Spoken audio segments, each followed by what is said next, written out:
दोस्तों, और हम लोग आज देखेंगे कि कार्बोहाइड्रेट कितने प्रकार के होते हैं। तो कार्बोहाइड्रेट 3 प्रकार के होते हैं: मोनोसेकेराइड, डाइसेकेराइड और पॉलीसेकेराइड। मोनोसेकेराइड में ग्लूकोज, फ्रुक्टोज और गलैक्टोज आते हैं। ग्लूकोज, फ्रुक्टोज और गलैक्टोज आते हैं। फ्रुक्टोज को कीटोहेक्सोज भी कहते हैं। GFG मोनोसेकेराइड के अंतर्गत आते हैं ग्लूकोज, फ्रुक्टोज और गलैक्टोज। डाइसेकेराइड और पॉलीसेकेराइड के निर्माण के खंड को मोनोसेकेराइड कहते हैं। अब दूसरा देखेंगे हम लोग डाइसेकेराइड, लैक्टोज, माल्टोज और सुक्रोज। इसका ट्रिक हो जाएगा सुलैमा। सुक्रोज, लैक्टोज और माल्टोज जो है वो डाइसेकेराइड के अंतर्गत आते हैं। और पॉलीसेकेराइड कार्बोहाइड्रेट जो होते हैं स्टार्च और ग्लाइकोजन, सेलुलोज और एमाइलेज, ये सब पॉलीसेकेराइड आते हैं। और ये पौधा और जानवरों में ग्लूकोज का भंडारण भी कौन करते हैं?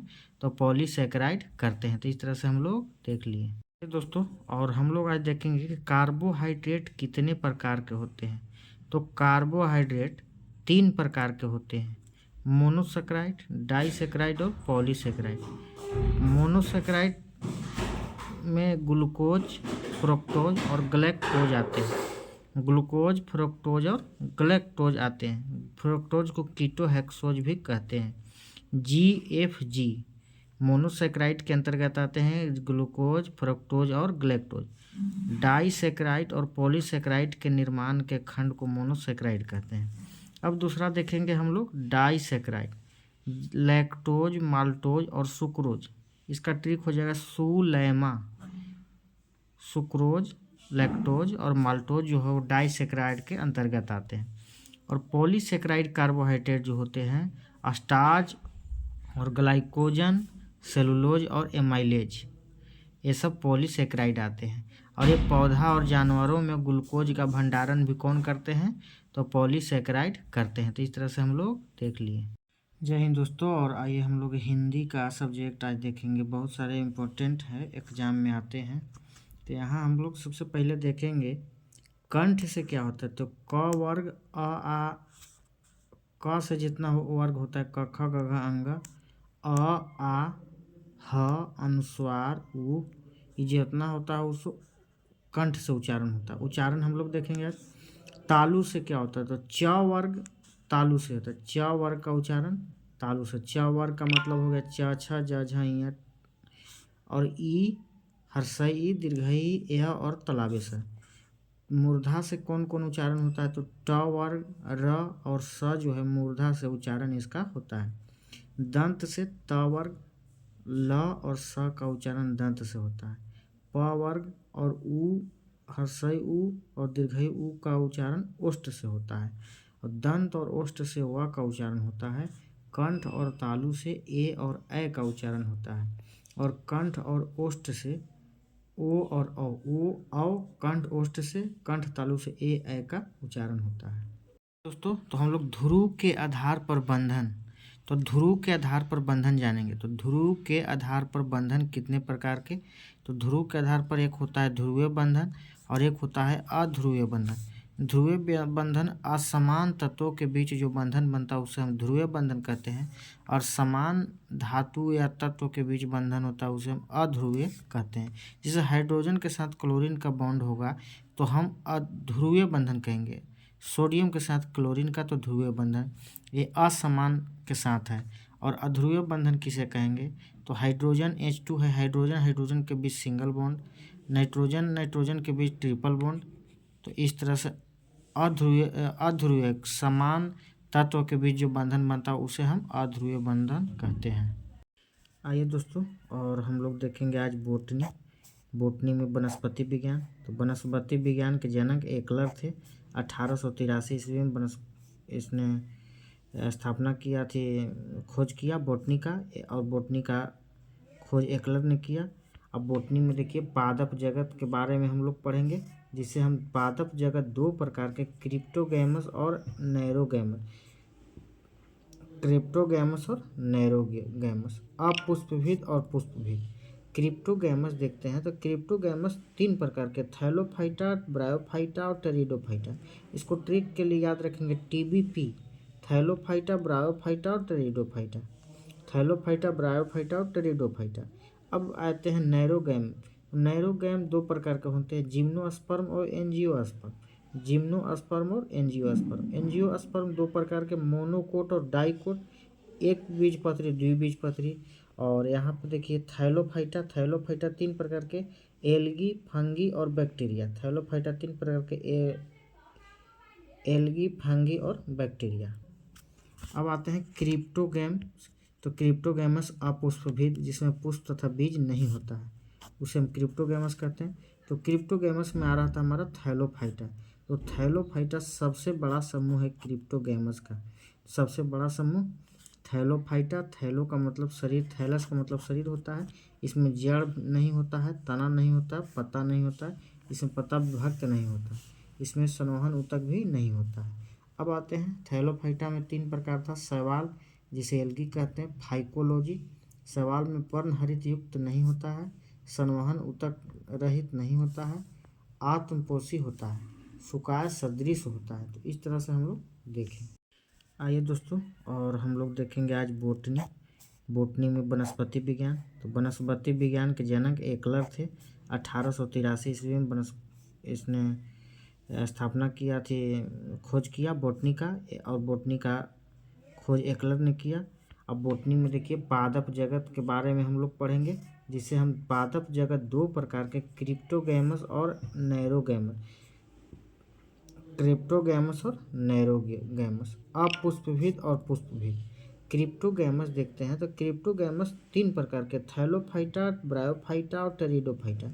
इसको ट्रिक के लिए याद रखेंगे TBP, थैलोफाइटा, ब्रायोफाइटा और टेरिडोफाइटा।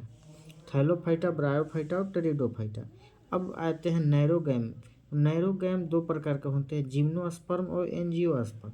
जिम्नोस्पर्म और एंजियोस्पर्म। एंजियोस्पर्म 2 प्रकार के, मोनोकोट और डाइकोट, एक बीजपत्री, द्विबीजपत्री। और यहाँ पर देखिए थैलोफाइटा। थैलोफाइटा 3 प्रकार के, एल्गी, फंगी और बैक्टीरिया। थैलोफाइटा 3 प्रकार के, एल्गी, फंगी और बैक्टीरिया। अब आते हैं क्रिप्टोगैम। तो क्रिप्टोगैमस अपुष्पभीत, जिसमें पुष्प तथा बीज नहीं होता है, उसे हम क्रिप्टोगैमस कहते हैं। तो क्रिप्टोगैमस में आ रहा था हमारा थैलोफाइटा। तो थैलोफाइटा सबसे बड़ा समूह है क्रिप्टोगैमस का। सबसे बड़ा समूह थैलोफाइटा। थैलो का मतलब शरीर, थैलस का मतलब शरीर होता है। इसमें जड़ नहीं होता है, तना नहीं होता, पत्ता नहीं होता है, इसमें पत्ता विभक्त नहीं होता, इसमें संवहन ऊतक भी नहीं होता है। अब आते हैं थैलोफाइटा में 3 प्रकार था, शैवाल जिसे एल्गी कहते हैं, फाइकोलॉजी, शैवाल में पर्णहरित युक्त नहीं होता है, संवहन ऊतक रहित नहीं होता है, आत्मपोषी होता है, सुकाय सदृश होता है। तो इस तरह से हम लोग देखें। जय हिंद दोस्तों, और आइए हम लोग हिंदी का सब्जेक्ट आज देखेंगे। बहुत सारे इम्पोर्टेंट है, एग्जाम में आते हैं। तो यहाँ हम लोग सबसे पहले देखेंगे कंठ से क्या होता है। तो क वर्ग, अ आ, क से जितना वर्ग होता है, क ख ग घ अंग, अ आ ह अनुस्वार उ, ये जितना होता है उसको कंठ से उच्चारण होता है। उच्चारण हम लोग देखेंगे आज। तालु से क्या होता है। तो च वर्ग तालु से होता है। च वर्ग का उच्चारण तालु से। च वर्ग का मतलब हो गया च छ ज झ ञ, और ई हर्षई ई, दीर्घई य और तलाबे से। मूर्धा से कौन कौन उच्चारण होता है। तो ट वर्ग, र और स जो है मूर्धा से उच्चारण इसका होता है। दंत से त वर्ग, ल और स का उच्चारण दंत से होता है। प वर्ग और उ, हर्षई उ और दीर्घई उ का उच्चारण ओष्ठ से होता है। और दंत और ओष्ठ से व का उच्चारण होता है। कंठ और तालु से ए और ऐ का उच्चारण होता है। और कंठ और ओष्ठ से ओ और औ, औ कंठ ओष्ठ से, कंठ तालु से ए ऐ का उच्चारण होता है। हेलो फ्रेंड्स, तो आज हम लोग देखेंगे भूटान से सटने वाले भारत के राज्य। तो भूटान से सटने वाले भारत का राज्य का ट्रिक है आसिक आप। आसिक आप। आ से असम, सी से सिक्किम, और आ से अरुणाचल प्रदेश, पर से पश्चिम बंगाल। तो असम, सिक्किम, अरुणाचल प्रदेश और पश्चिम बंगाल। आसिक आप इसका ट्रिक है। हेलो फ्रेंड्स, तो आज हम लोग देखेंगे भूटान से सटने वाले भारत के राज्य। तो भूटान से सटने वाले भारत का राज्य का ट्रिक है आसिक आप। आसिक आप। आ से असम, सी से सिक्किम और आ से अरुणाचल प्रदेश, पर से पश्चिम बंगाल। तो असम, सिक्किम, अरुणाचल प्रदेश और पश्चिम बंगाल। आसिक आप इसका ट्रिक है। आइए हम लोग आज याद करेंगे भारत के रेल मंडल और उनके मुख्यालय। तो भारत के 18 मंडल हैं। तो भारत का रेल मंडल याद करने से पहले हम लोग नॉर्थ, साउथ, ईस्ट, वेस्ट हम लोग पहले डायरेक्शन बना लेंगे। उसके बाद north west, north east, south west, इस तरीक़ा से बना लेंगे। अब देखेंगे कि सबसे पहले हमको याद करने के लिए क्या करना है कि उत्तर में सबसे पहले जाएंगे। तो उत्तर में नई दिल्ली और दक्षिण में चेन्नई, साउथ में चेन्नई। तो उत्तर में नई दिल्ली, दक्षिण में चेन्नई। अगर इसको याद करना है तो इसी तरीक़ा से याद हम लोग करेंगे। उत्तर में नई दिल्ली, दक्षिण में चेन्नई, पूरब में कोलकाता, पश्चिम में मुंबई चर्च गेट, तो हम लोग इतना याद कर लिए। उत्तर में नई दिल्ली, दक्षिण में चेन्नई, पूरब में कोलकाता और पश्चिम में मुंबई चर्च गेट। अब उसके बाद हम लोग नेक्स्ट याद करेंगे। तो हम लोग उत्तर से शुरू किए थे। तो उत्तर के मिडिल में है। तो उत्तर के मिड में इलाहाबाद है। उत्तर के मिड में हमारा इलाहाबाद है। तो अब जब उत्तर के मध्य, तो अब हम दक्षिण के मध्य करेंगे। तो उत्तर के मध्य इलाहाबाद, तो दक्षिण के मध्य सिकंदराबाद हो जाएगा।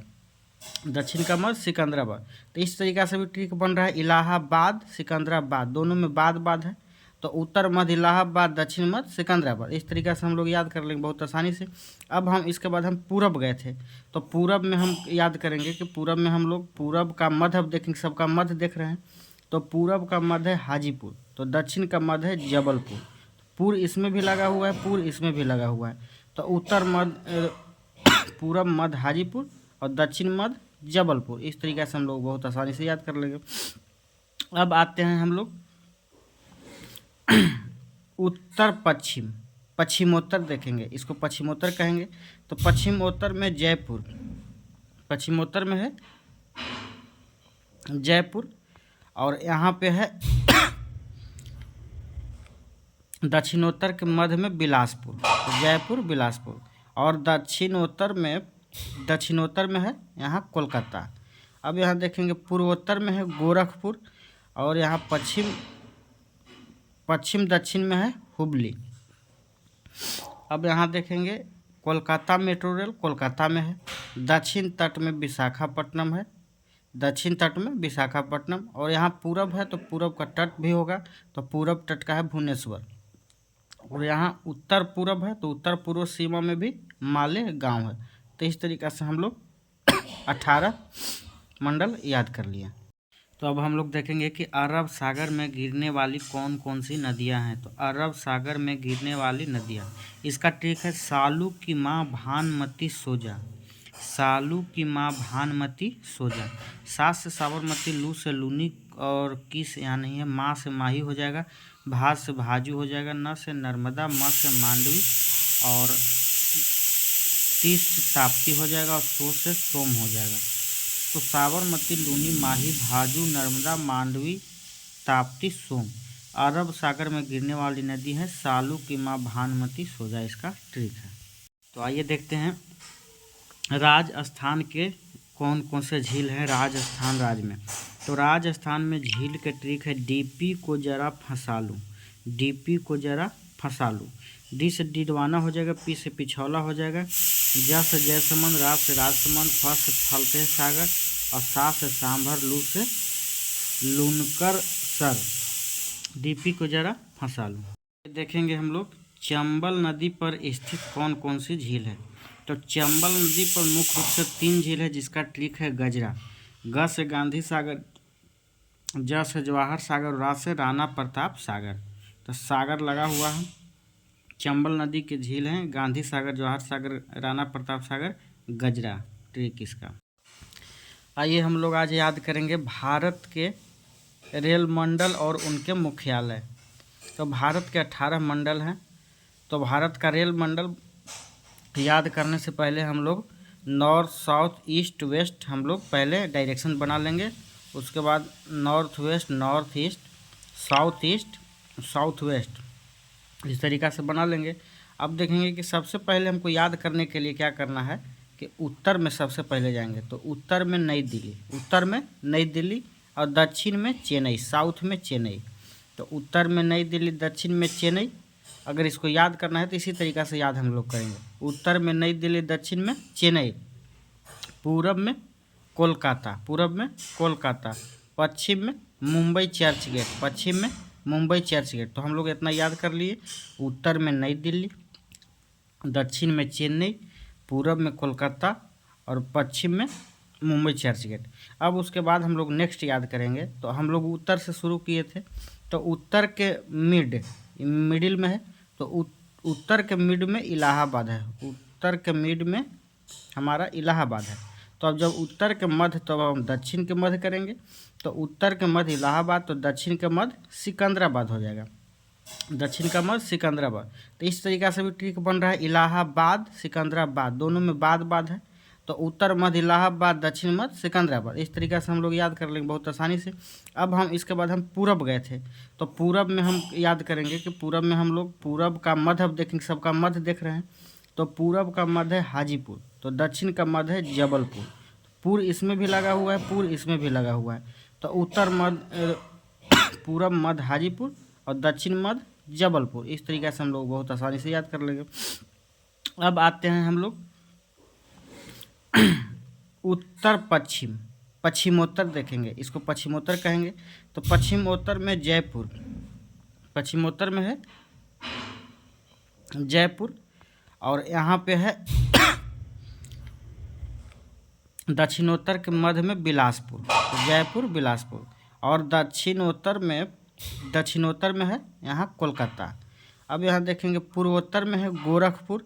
और यहाँ पश्चिम दक्षिण में है हुबली।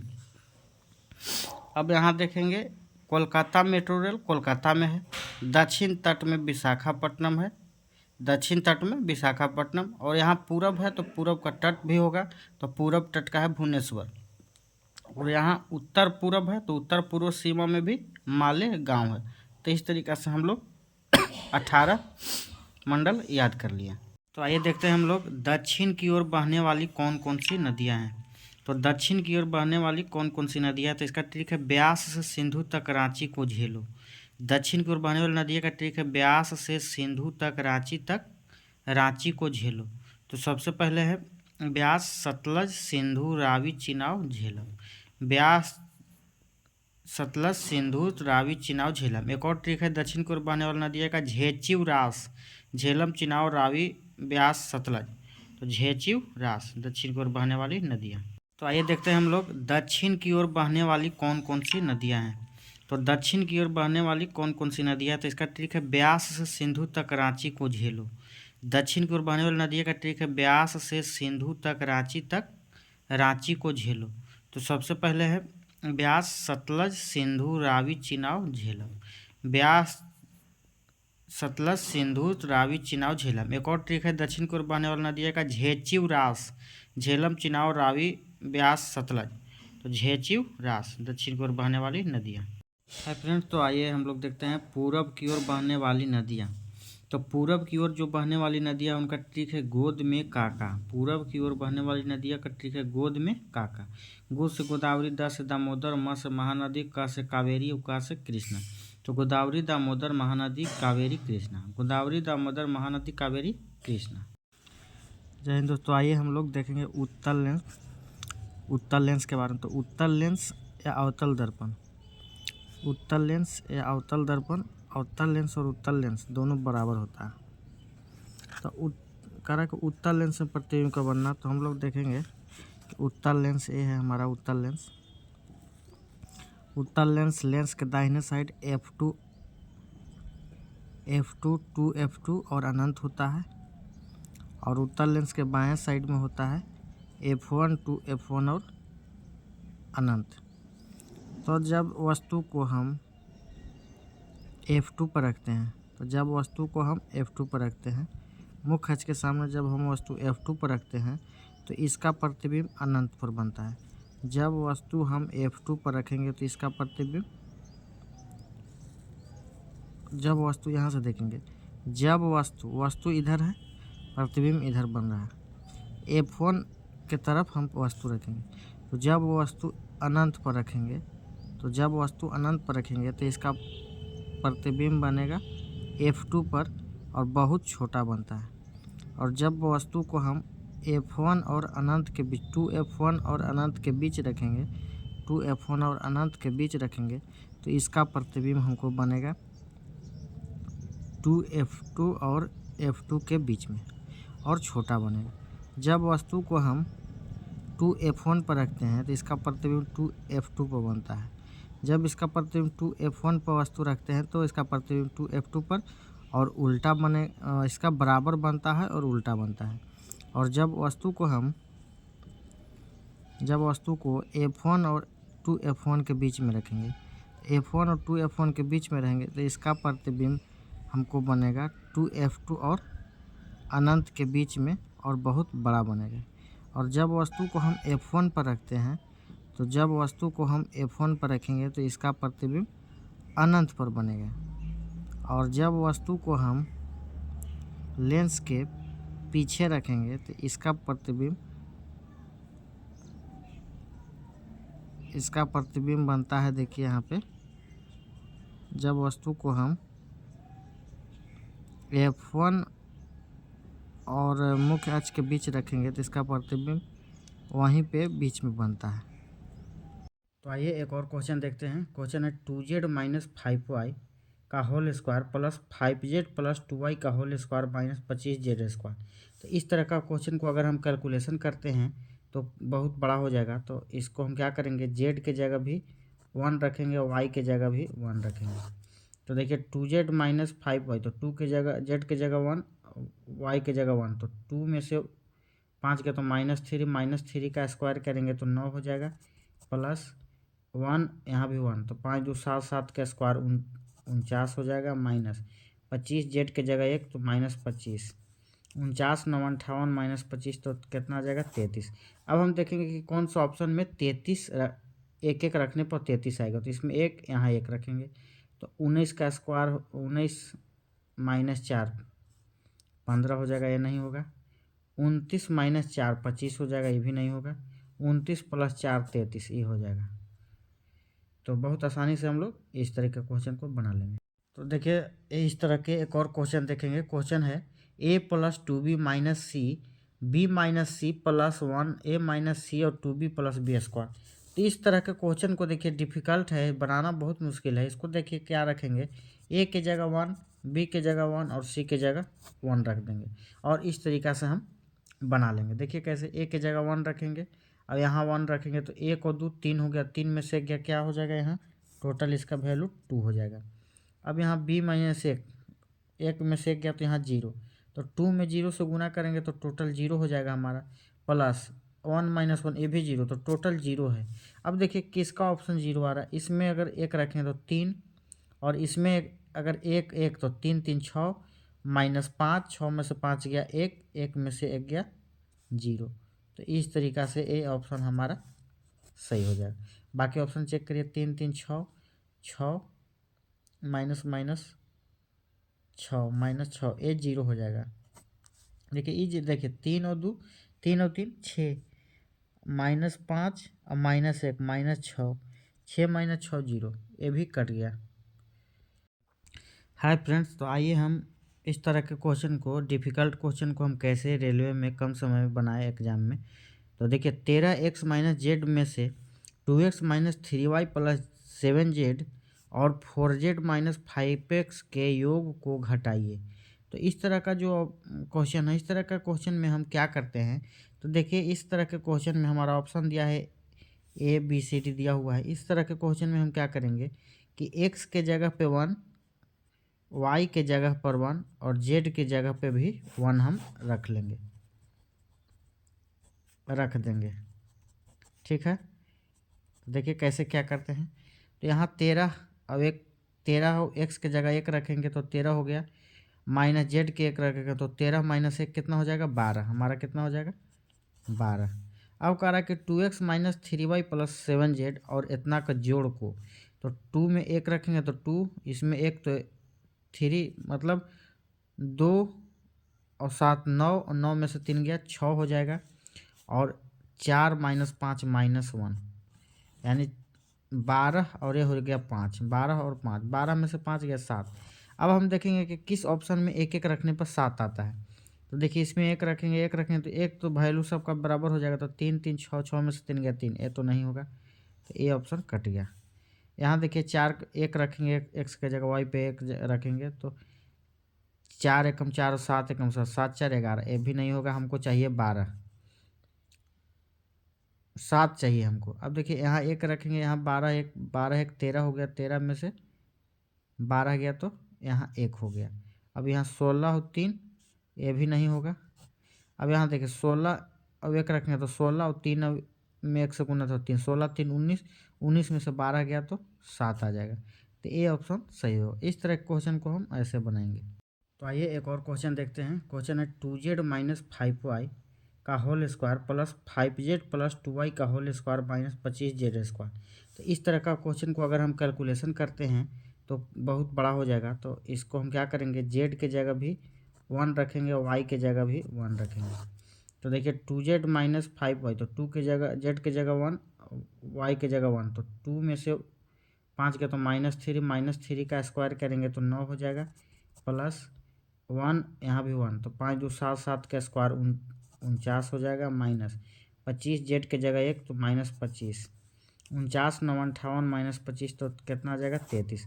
अब हम देखेंगे कि कौन सा ऑप्शन में 33 एक एक रखने पर 33 आएगा। तो इसमें एक यहाँ एक रखेंगे तो 19 का स्क्वायर 19 माइनस 4 15 हो जाएगा, ये नहीं होगा। 29 माइनस 4 25 हो जाएगा, ये भी नहीं होगा। 29 प्लस 4 33, ये हो जाएगा। तो बहुत आसानी से हम लोग इस तरह के क्वेश्चन को बना लेंगे। तो देखिए इस तरह के एक और क्वेश्चन देखेंगे। क्वेश्चन है a plus 2b minus c, b minus c plus 1 a minus c और 2b प्लस बी स्क्वायर। तो इस तरह के क्वेश्चन को देखिए डिफ़िकल्ट है, बनाना बहुत मुश्किल है। इसको देखिए क्या रखेंगे, a के जगह 1, b के जगह 1 और c के जगह 1 रख देंगे, और इस तरीक़ा से हम बना लेंगे। देखिए कैसे, a के जगह 1 रखेंगे और यहाँ 1 रखेंगे, तो 1 और 2 3 हो गया, 3 में से गया क्या हो जाएगा, यहाँ टोटल इसका वैल्यू 2 हो जाएगा। अब यहाँ b माइनस 1, 1 में से गया तो यहाँ 0, तो 2 में 0 से गुना करेंगे तो टोटल 0 हो जाएगा हमारा, प्लस 1 माइनस 1, ये भी 0, तो टोटल 0 है। अब देखिए किसका ऑप्शन 0 आ रहा है, इसमें अगर 1 रखें तो 3, और इसमें अगर 1 1 तो 3 3 6, माइनस 5, 6 में से 5 गया 1, 1 में से 1 गया 0। तो इस तरीक़ा से ये ऑप्शन हमारा सही हो जाएगा। बाकी ऑप्शन चेक करिए, 3 3 6, 6 माइनस माइनस 6 माइनस 6, ये 0 हो जाएगा। देखिए ये देखिए 3 और 2, 3 और 3 6, माइनस 5 और माइनस 1 माइनस 6, 6 माइनस 6 0, ये भी कट गया। हाय फ्रेंड्स, तो आइए हम इस तरह के क्वेश्चन को, डिफ़िकल्ट क्वेश्चन को हम कैसे रेलवे में कम समय में बनाए एग्जाम में। तो देखिए 13x माइनस जेड में से 2x minus 3y plus 7z और 4z माइनस 5x के योग को घटाइए। तो इस तरह का जो क्वेश्चन है, इस तरह का क्वेश्चन में हम क्या करते हैं, तो देखिए इस तरह के क्वेश्चन में हमारा ऑप्शन दिया है ABCD दिया हुआ है। इस तरह के क्वेश्चन में हम क्या करेंगे कि x के जगह पे 1, y के जगह पर 1 और z के जगह पे भी 1 हम रख देंगे। ठीक है, देखिए कैसे क्या करते हैं। तो यहाँ 13, अब एक 13 हो, एक्स के जगह 1 रखेंगे तो 13 हो गया, माइनस जेड के 1 रखेंगे तो 13 माइनस 1 कितना हो जाएगा 12, हमारा कितना हो जाएगा 12। अब कह रहा है कि 2x minus 3y plus 7z और इतना का जोड़ को, तो 2 में 1 रखेंगे तो 2, इसमें 1 तो 3, मतलब 2 और 7 9, और 9 में से 3 गया 6 हो जाएगा, और 4 माइनस 5 माइनस 1, यानी 12, और ये हो गया 5, 12 और 5, 12 में से 5 गया 7। अब हम देखेंगे कि किस ऑप्शन में एक एक रखने पर 7 आता है। तो देखिए इसमें एक रखेंगे तो एक तो वैल्यू सबका बराबर हो जाएगा, तो 3 3 6, 6 में से 3 गया 3, ये तो नहीं होगा, तो ये ऑप्शन कट गया। यहाँ देखिए 4 1 रखेंगे, एक्स के जगह वाई पे 1 रखेंगे, तो 4 एकम 4 और 7 एकम 7, 7 4 11, ये भी नहीं होगा, हमको चाहिए 12, 7 चाहिए हमको। अब देखिए यहाँ 1 रखेंगे, यहाँ 12 1 13 हो गया, 13 में से 12 गया तो यहाँ 1 हो गया। अब यहाँ 16 और 3, ये भी नहीं होगा। अब यहाँ देखिए 16 अब 1 रखेंगे तो 16 और 3 में 1 से गुना तो 3, 16 3 19, 19 में से 12 गया तो 7 आ जाएगा। तो ये ऑप्शन सही हो। इस तरह के क्वेश्चन को हम ऐसे बनाएंगे। जय हिंद दोस्त। तो आइए हम लोग क्वेश्चन देखेंगे। एक मैथ का क्वेश्चन है, बहुत अच्छा प्यारा क्वेश्चन। क्वेश्चन कह रहा है कि जब 7, 13, 19 और 29 में प्रत्येक में x जोड़ा जाता है तो इस क्रम में प्राप्त संख्या समानुपाती होती है। 3x - 8 और x + 8 के बीच मध्य अनुपाती क्या होगा। तो पहले हम देखेंगे यहाँ पर समानुपाती किसे कहते हैं। तो A/B/C/D अगर इस तरह से दिया हुआ है तो समानुपाती इसका होता है A/B = C/D। तो इस तरह से 7, 13, 19 और 29 है तो इसका समानुपाती 7/13 और 19/29। और इसमें कह रहा है कि इस क्रम में प्राप्त संख्या समानुपाती होता है, x जोड़ा जाता है। तो x जोड़ा जाता है बराबर x इसमें जोड़ा जाता है। अब देखते हैं यहाँ पे गुना करेंगे तो 7 तिरछा तिरछे गुना करेंगे तो 9 से 63 के 3 और 2 से 14 और 26, 203x + x² = 19 में 13 से 1 गुना करेंगे तो 13 17 से 7 हो जाएगा, 11 हासिल, 13 11 24 जोड़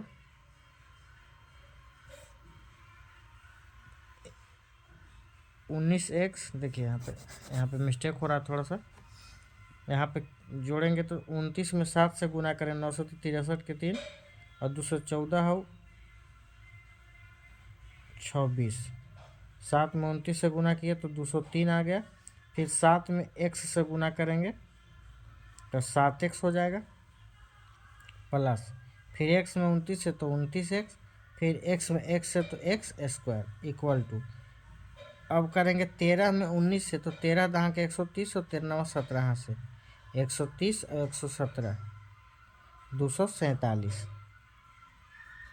अब 13 में x से तो 13x हो जाएगा। अब उसके बाद x में 19 से करेंगे तो 19x और x में x से तो x²। तब यहाँ पे देखिए x² प्लस में x² प्लस में बराबर पे है तो दोनों एक कट जाएगा। अब 203 जोड़ अच्छे से समझेंगे, 29 और 7 36x = 247 प्लस 13 19 32x।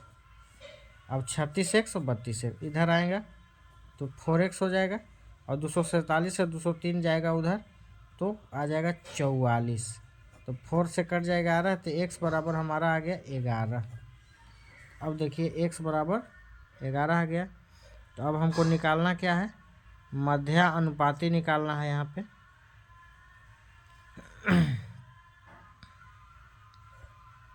3x - 8 और x + 8 के बीच मध्य अनुपाती। क्वेश्चन के अनुसार 3x - 8 और x + 8 का मध्य अनुपाती निकालना है।